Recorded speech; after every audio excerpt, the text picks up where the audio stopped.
Қош келдің, Альфия. Қош көрдік, рахмет. Көңіл күйің қалай? Өте жақсы. Бүгінгі сұхбатқа дайындалып келдің ба, қалай өзі? Сырт келбетіңді, әрине ішкі жан дүниеңді, ойыңды жинақтап әрине дайындалып келдім. Жалпы өзіңді Қазақстанның бірінші сұлуы сезіну қалай ол? Қандай сезімде боласың? Бұл ең алдымен өте үлкен жауапкершілік және сонымен қатар мақтаныш сезім болады. Осындай қазақтың қызы, қазақ елінің ең бірінші сұлуы болуым, осындай атаққа ие болғаным әрине мен үшін мақтаныш сезім. Қазақстан аруы атанғаннан кейін келесі күні не өзгерді өміріңде? Менің өмірім өте қатты өзгерді деп айта алмаймын. Тек артылған жауапкершілік, халық ортасындағы орның, халықтың пікірі, ойлары енді өте көп болады. Олардың ойлары өзгеше болады, тек сол жағына өзгерген болмаса. Сонымен қатар өз-өзіме деген, қалай айтсам болады, өз-өзіме деген сенімділігім артылады. Өте жақсы, бойымда өте жақсы қасиеттер одан әрі арта түседі. Осындай өзің өмірде қарапайым, биязысың ба, әлде бұл камераның алдында, жалпы көпшіліктің алдында ойнайсың ба осылай? Ойнаймын деп айта алмаймын. Себебі мені былай өмірде де адамдар білет, осындай қарапайым екенімді, мінезімді барлық жағынан білет. Негізінен өзің әлеуметтік желідегі пікірлерді оқымаймын деп жазыпсың. Неліктен оқымайсың? Сенің жаныңды ауыртады ма ол жердегі комментарийлер, әлде оған уақытыңды өлтіргің келмейді ме? Әрине ең алдымен мен уақытымды өлтіргім келмейді. Себебі әлеуметтік желідегі пікірлер олар өте көп болады. Себебі әр адамның өзінің пікірі болады. Сонымен қатар жалпы ол сынға да мән бермеуге де болмайды. Себебі сын түзелмей, мін түзелмей деп айтады. Сонымен қатар Абай атамыздың айтқан сөзіндей, мін түзелді, тыңдаушы сенде түзелді дейді ғой, сол секілді, сол сын арқылы адам одан әрі шыңдала түседі, одан әрі жақсара түседі деп білемін.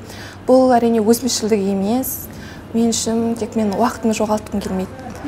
Сонымен қатар халықтың осындай пікірі арқылы, халықтың сыны арқылы әрі қарай дұрысталып, одан әрі қарай жақсы болуға тырысамын. Жалпы әдемісің, көрікті екенсің, қандай сұлу қыз деген пікірлерді жиі естисің ба өзіңнің тарапыңа? Әрине, себебі халықтың пікірі әрдайым екі жақты жүреді. Жағымды және жағымсыз пікір. Жағымсыз пікірлерді көп естігенімен де, жағымды пікірлері де әрқашан бірге жүреді. Мені қолдайтын, маған жанашырлық көрсететін жандар өте көп, оларда бар. Көп естеймін дедің, комментарияларды өзің тарапыға. Қандай көңіл күйде боласың? Біреулер шын көңілімен айтады дедің, біреулер әдейі сынап айтады дедің. Сын айтқан кезде сынды қабылдау үшін ол сын жанашырлықпен айтылуы тиіс. Жанашырлықпен айтылған сынды мен өзіме сабақ ретінде аламын, яғни өзім соны түртіп алып, келесте осындай есте болсын, келесте осы жерін дұрыстаймын деген сияқты, одан әрі жақсаруға тырысамын. Ал кейбір адамдардың сындары да болады, олар кері әсерін тигізетін, кері мағынада айтатын сындар болады. Оларға көп мән бермеуге тырысамын. Қарапайым өмірде қаншалықты боянасың? Жалпы қыз бала әрдайым өзін-өзін күтіп жүру керек, әдемі, сұлу, әрдайым таза болып жүру керек. Бірақ соған қарамастан табиғи сұлулықты да жоғалтып алмау керек деп ойлаймын. Сондықтан да мен қарапайым өмірде, күнделікті өмірде әрқашан табиғи сұлулықты қолдаймын. Кімді үлгі тұтасың? Менің өмірдегі үлгі тұтар жандарым бұл ең алдымен ата-анам деп білемін. Себебі біздің қазақ халқында, қазақ отбасында ата-анамызды ерекше құрметтеуге үйреткен. Сондықтан да мен ең алдымен үлгі тұтар жандарым ата-анам деп білемін. Себебі олардан әлі де үйренетінім көп, олардың маған үйрететіндері де көп. Сондықтан менің үлгі тұтар жандарым бұл ата-анам. Сұлулық байқауына қатысу 13 жасыңнан бастапсың, қателеспесем. 13-14 жасыңнан. Бұл ой саған қайдан келді? Неліктен сен сұлулық байқауына қатысам деп шештің? Бұл әлде внимание жетіспеді ма саған? Әлде өз-өзіңді дәлелдегің келді ма? Әрбір қыз өзінің сұлулығына өзі сенімді болу керек. Ол әрбір қыздың кішкентай кезінен бастап бойында қалыптасуы керек. Кейбір қыздардың кемшіліктері болып жатады, өз-өзіне көңілі толмай жатады. Бұл саған Алланың берген сұлулығы, сондықтан да сен соны қабылдап, одан әрі қарай оны дамыта білуің керек. Мен 13 жасынан бастап модель болып модельдік школға барып үйрене бастадым. Сұлулық байқауын мен өзіме 15 жасынан бастадым. Ең алғаш Мисс Атырау байқауына қатысқан кезде 14 жасынан бастадым. Ол кезде неше сыныпта оқисың? Сыныпта емес, мен дейтін ол кезде мектеп бітіргенмін, колледждің 1-ші курс студент болған. 10-шы сынып оқушысың, иә, былайша алған кезде? Иә, жалпы есеппен 10-ші сынып оқушысы. Негізінен сұлулық байқауларының әділ өтетініне неге халық сенбейді деп ойлайсың? Мүмкін шындықты, ақиқатқа көздері жетпегендіктен болар. Мүмкін көргеннен шығар, қыздардың шынымен де сатып алып жатырғанын, болмаса таныс арқылы алатынын. Жоқ, менің ойымша болған жоқ. Себебі мен қатысқан әрбір сұлулық сайысы бұл әрқашанда әділ өтеді. Халықтың бұндай пікірде болуы, бұл әрине әр адамның өзінің пікірі болғандықтан әртүрлі сөздерде көбейеді. Ол жерде тек қана шындықты, ақиқатты білген адам ғана тек сенімді бола алады. Және де мен қатысқан сұлулық байқауында барлығы да әділ өтті деп айтамын. Себебі сұлулық байқауының жеңімпазын тек қана әділ қазылар емес, халық та бірге таңдайды. Себебі Қазақстан аруында бізге тек қана әділ қазы мүшелері емес, халық та бірге таңдаған. Сондықтан әрбір жеңімпаз қыз бұл халықтың таңдауы. Сонымен қатар айтап өтсем де, менің жеңісімде мені қолдаған жандардың, менің халқымның жеңісі деп білемін. Альфия, өзің айтып қалдың Қазақстан аруы деп, иә? Бір қаңқу сөздер бар. Қазақстан аруына баратын қыздар дейді. Әр өңірден жиналады ғой енді. Әр өңірден жиналған кезде олар ішімдік ішіп, темекі тартып, сондай бір әртүрлі қылық көрсететін қыздар жиналады деп айтады. Сол қаншалықты рас? Бүгін шындықты айтшы. Мен сұлулық байқауында мұндай қыздардың болатынына сенбеймін. Себебі сұлу қыздар, олар жан дүниесі де, ішкі дүниесі де сұлу болады, әсем болады. Менің қасында қыздар бірге қатысушылар, ондай жаман қылықтарға әуес деп айта алмаймын. Олар ішің ғана, жан дүниең ғана сұлу болса, сенің көркің де, сырт келбетің де соған сай біркелкі сұлу болады. Сондықтан мен бұл пікірге қарсымын. Қарсысың, иә? Онда халық арасында сұлу, беті жылтыраған, енді былайша айтқан кезде ауыз екі, иә? Мисс атанған қыздардың барлығы дерлік ақмақ болады деген түсінік бар, иә? Өзің де көрірсің, бағдарламаға барған кезде сендерді әртүрлі сынап, бір әдебиеттен әртүрлі сұрақтар қойып, сөйтіп сынап жатады. Неге онда сол әдемі қыздардың ар жағында дым жоқ деп ойлайды халық? Бұл енді халық айтса қалып айтпайды ғой. Көптеген қазір халықтың арасында мисстар ақмақ деп ойлайды. Сіз айтқандай ақмақ деп ойлайды. Бұл пікірге әрине келіспеймін, себебі мисті таңдаған кезде оның тек қана сұлулығына ғана емес, оның адамгершілік қасиетіне, білімінде тексереді, оның дене бітімінде, денсаулығында барлық жағынан тексереді оны. Сол сынақтардан өткен қыз ғана жеңімпаз бола алады. Ол мисс атанған қыз, ол жан-жақты болады. Сондықтан да мен мисстарды ақмақ деген пікірге әрине қарсымын. Жігіттер көп сөз айтады ма? Жалпы өзіңе қандай жігіттер ұнайды? Бойжеткен жігіттер екенін білдік. Одан бөлек. Қыз бала болғасын, келесі қарсы тараптан өте көп сөздер айтатын адамдар әрине болады.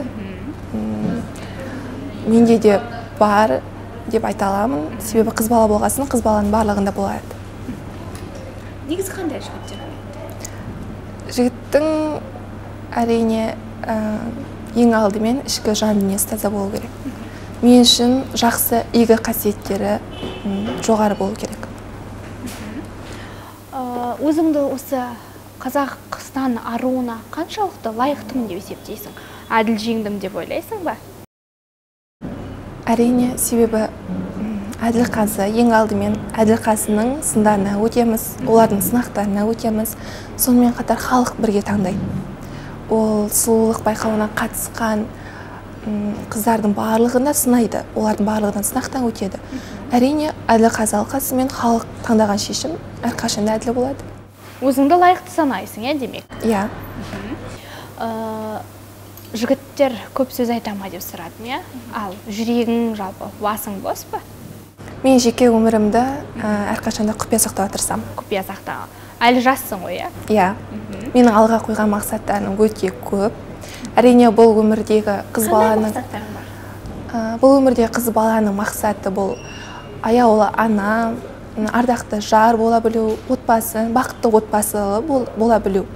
Яғни бақытты отбасыны әрбір қыз бала армандайды деп ойлаймын. Ал қазіргі менің мақсатым бұл қазақ елінің атын ол әлемдік деңгейде көрсету, және де осыған байланысты қазіргі уақытта жұмыстар жүріп жатыр. Яғни әлем аруына дайындық деп айтсам болады. Түсінгенімше, биыл Мисс Қазақстан болмайды, өйткені сен тек қана 17 жасқа толып қана байқауға барасың, әлемдік байқауға. Солай ғой, мен 18 жасқа толғаннан кейін қатысатын. Себебі әлем аруының шарттары солай болып келеді. Ол демек қай жылы барасың? Алдағы 2019 жылы. 2019 жылы барасың. Дайындық қалай? Дайындық басталып кетті әрине. Дайындық өте жақсы. Қазақ елінің атын әлемдік деңгейде шығаруға мен барымды салып, тырысып жатырмын. Бір кезде Айда Исаева, сол қыз қазақ аруына Қазақстан атын әлемге таныту үшін әлем аруына барған кезде, ол жерде қазақ қыздарының мүлдем байқалмай қалатынын, тіптен назарда болмағанын өзінің айтты, сұхбаттарында. Осыдан қорықпайсың ба? Мүлдем назарға ілікпей қалудан? Әлем аруы болғандықтан ол жерде 100-ден аса өте көптеген қыздар болады, әрбір елде жиналған қыздар болады. Қазақ қызы назарсыз қалады деген бұл менің ойымша дұрыс емес деп ойлаймын. Себебі ол кезде ол байқауда барлық қыздың барлығына бірдей көзқараспен қарайды, оны барлығында сынайды. Көзге түсу үшін ең алдымен өзің тырысуың керек. Қалай көзге түстің қазақ аруында? Не істедің көзге түсу үшін? Неңмен ерекшелендің? Қазақстан аруында барлық қыздар бірінен бірі өткен сұлу болды, ақылды, сұлу, бой жағынан да, ой жағынан да барлығы да сұлу болды. Менің ойымша бұл әділқазылардың және халықтың таңдауы. Демек ешқандай бір ерекшелік көрсетпедің, сол жерде? Ол жерде барлық қыздың барлығы да ерекше. Барлық қыздың барлығы да тәжіге ие болуға мүмкіндігі болды. Егер тәжін алмай қалған кезде байқау әділетті деп ойлар менің? Әрине. Себебі біздің бір айлық дайындығымыз, қыздармен бірге жұмыс жасауымыз, барлық қыздың басын қосқан кезде бір-бірімен қарым-қатынасымыз, оны барлығы да бір-бірімізге айқын болады. Сондықтан да мен оның әділ болатынына сенімдімін. Жалпы бойы ұзын, әдемі, негізінен сұлу атанған арулардың көпшілігі, байдукилердің екінші әйелі болып жатады. Оны көзіміз көріп жүрік, өзің де байқап жүрсің.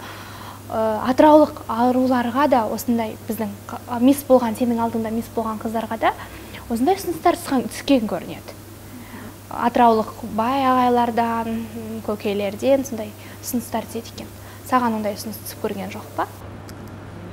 Бұл әр адамның өзінің өмірі. Ең алдымен мисс болған қыздар, олар мисс атанды, олар өзіне лайықты дәрежесін көтеріп жасады, жұмыстан жасады. Әрі қарай әр адамның өзінің өмірі. Жоқ, ол өзінің өмірі екен түсінікті ғой, саған ондай ұсыныстар түскен жоқ па? Жалпы қалай қарайсың, тоқал немесе көңілдес болуға? Мен әрине қарсымын, себебі әр қазақ қызы ол өзіне тең жарын табуға міндетті. Оның осындай қадамға баратын қыздар мүмкін сұлу қыздардың барлығының атына кір келтіріп жүрген шығар. Бір құмалақ бір қарын майды шірітеді дейді. Сол секілді болды ғой. Себебі бір қызға қарап барлық қызды жаман деп айтуға болмайды. Қанша жаста тұрмысқа шыққың келеді?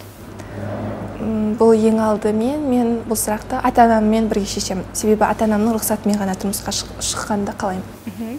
Ал бақытты отбасы болу үшін адам не істеу керек деп ойлайсың? Бақытты әйел болу үшін жалпы?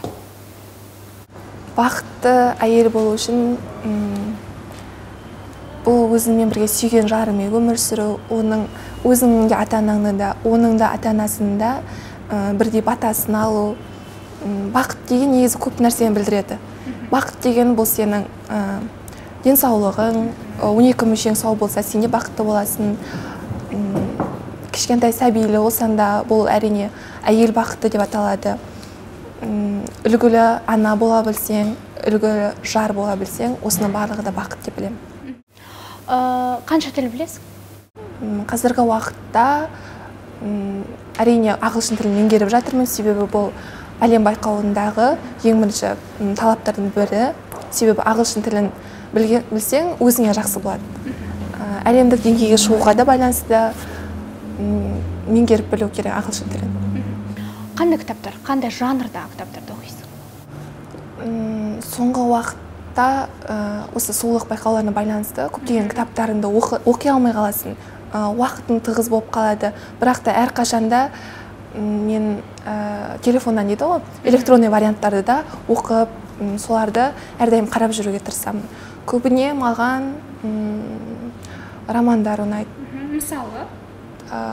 Қазақтың қазақ әдебиетін бастайтын болсақ, бұл әрине өткен сұхбаттарында айтқанымдай, ең менің сүйікті кітабым бұл «Махаббат қызық мол жылдар» болған. Себебі «Махаббат қызық мол жылдар» ұнайды ма?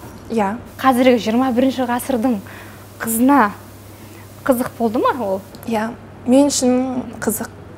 Несімен сені қызықтырды? Ол жердегі кейіпкерлердің басынан өткен оқиғасы. Иә, әрине. Ол жерде кейіпкерлердің басынан өткен оқиғасы, олардың көрген қиындықтары, олардың адал махаббаты, сатқындық, айналасында болған барлық жағдайдың барлығы да қай ғасыр болмасын, ол әрбір адамның басынан өтетін жағдай. Ол жерде сатқындық та, адалдық та, махаббат та, барлығы да әрбір адамның басынан өтеді. Ол кітапта сол кездегі, сол жылдардағы халықтың өмірі барлығы да айқын сипатталған. Сол үшін менің жаныма жақын болды. Жалпы қазақ әдебиетінде Ғабит Мүсіреповтің ұлпаны болсын, Абай жолындағы Ділдә болсын, Сәбит Мұқадымовтың Бәтесі болсын, болмаса Жүсіпбек Аймауытовтың. Яғни әрбір қазақ қыздарының кейіпкерлері. Кейіпкерлері қазақ әдебиетіндегі қазақ қыздарының образын жасаған осы кейіпкерлердің өзіңе қайсысы ұнайды? Қайсысын үлгі тұтар едің? Мен үшін қазақ әдебиетіндегі барлық аналардың кейіпкерлерін мен барлығын бірдей, олардың алар жақсы қасиеттері де бар. Барлығында да бірде жақсы қасиеттер бар.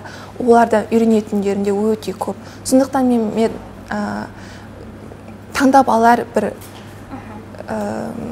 оларды бір аралап алар ешкім жоқ болады. Бөліп жармайсың? Иә, бөліп жармайым.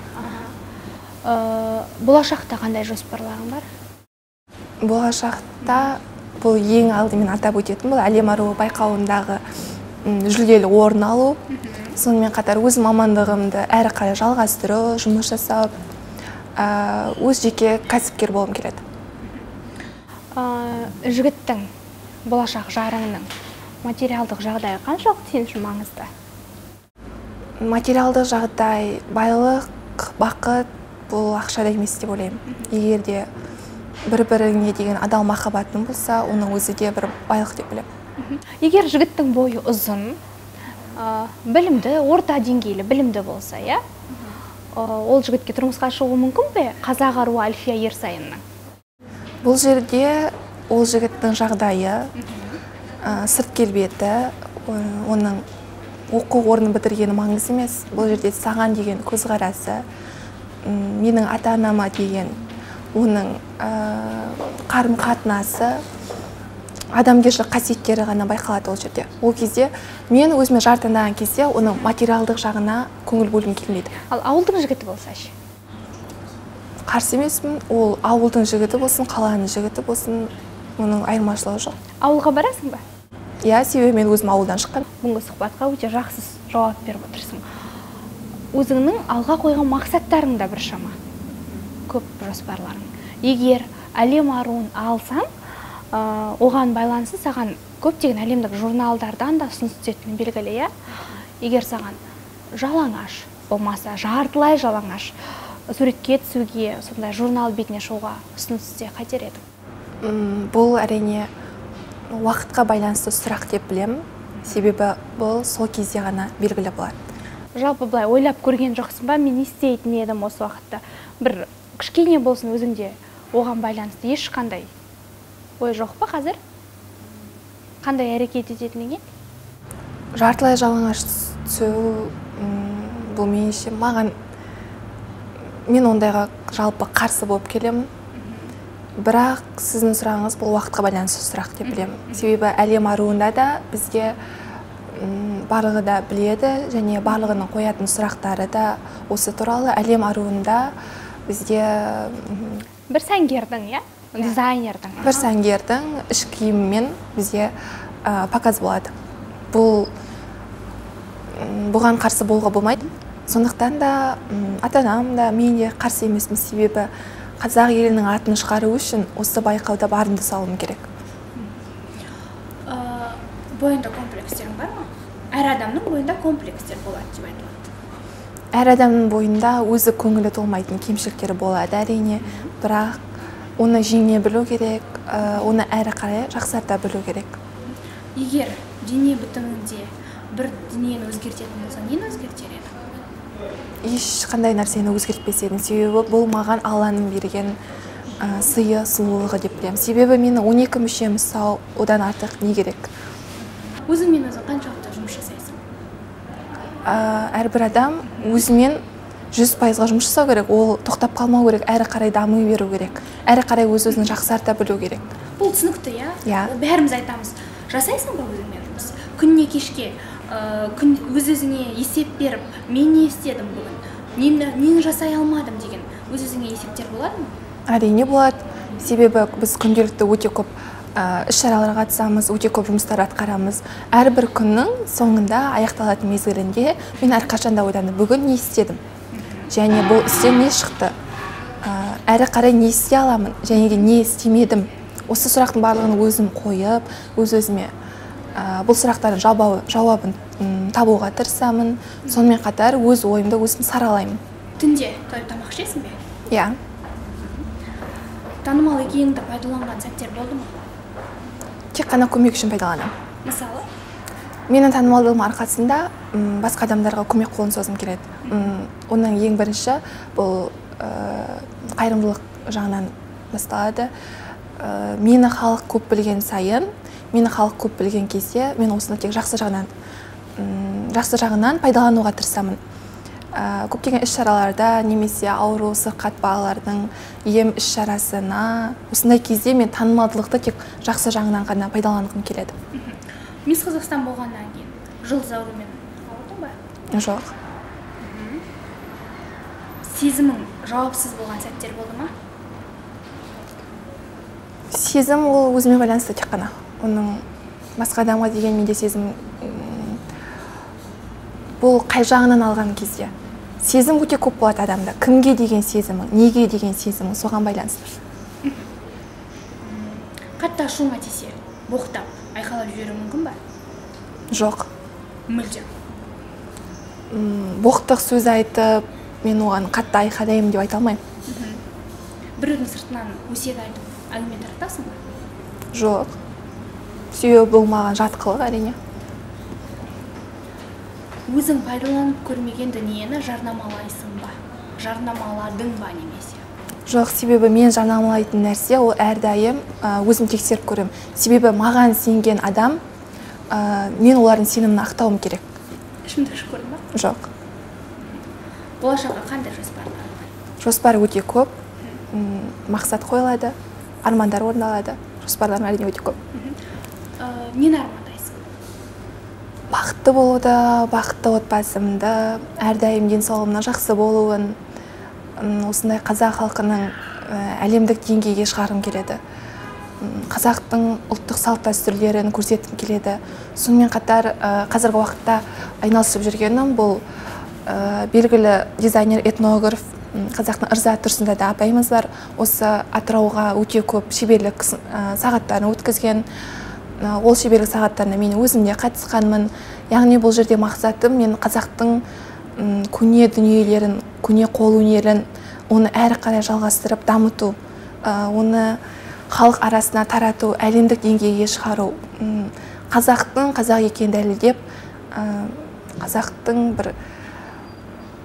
қазақтың иісін шығару дейді ғой, бір қазақтың салт дәстүрін, оның қол өнерін, мәдениетін барлығында көрсету. Альфия, бүгін уақытыңды бөліп келгеніңе көп рахмет. сұхбатқа келіскеніңе. Саған әлем аруында сәттілік тілейміз. Рахмет көп. Бүгінгі сұхбат өте керемет өтті деп ойлаймын. Қойылған сұрақтарыңызға ауқымды жауаптарын ала білді деп ойлаймын әрине. Сізге көп рахмет.